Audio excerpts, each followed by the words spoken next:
You are literally the biggest problem in your business. Okay, let me explain.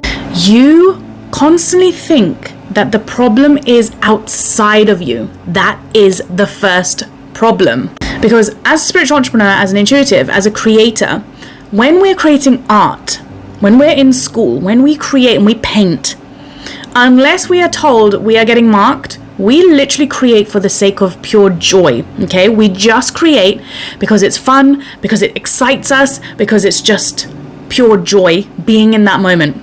Coming up with a project, thinking how you're going to design it, how you're going to paint it, and you just love what you are doing, whether it's the process of thinking about the idea to actually creating the creation to actually showcasing that creation at the end of it. Okay, all of those processes you usually tend to just flow and enjoy. As a kid, when we first start painting, we are so messy. We are like, I'm just gonna put my finger in that and then I'm gonna put it on the wall, and it's like we're so free.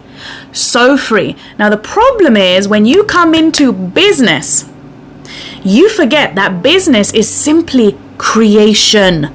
You are creating a service or a product, which back in the day, or when you break it down to pure creativity, is your project. And you can have multiple products, multiple projects, multiple services that you offer, multiple projects again with your creativity.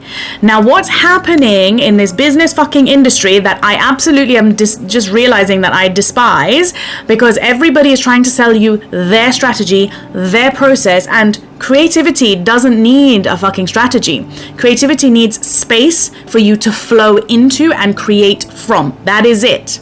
So if you are one of those entrepreneurs who are scrolling and you're like, I need this business advice and this person told me I need this funnel and I need this structure and no, you need a business model. Yeah, that's part of the creative process. That's how we funnel in payments and money, but it can all come from your intuitive space.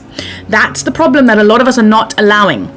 When I have made money in my business since day one, and I always talk about this, it's always come from my intuition. And every time I block that intuitive muscle, money does not show up easily and effortlessly. This is the key piece, okay? The reason I chose to help intuitives and spiritual entrepreneurs specifically is because you have this connection to your intuition that is not blocked. If you're an empath, you've connected to your intuition, you've had all these experiences growing up, you are so deeply connected to this part of you that a lot of people have to fucking go and spend 2 or 3 years just discovering how their intuition even talks to them. That is your superpower. All you are doing is bringing through from your intuition those projects, those ideas, everything that lights up your soul and joy, and you're creating from that space. When you create from your intuition, there is no ego. It's the ego that blocks your intuition. So if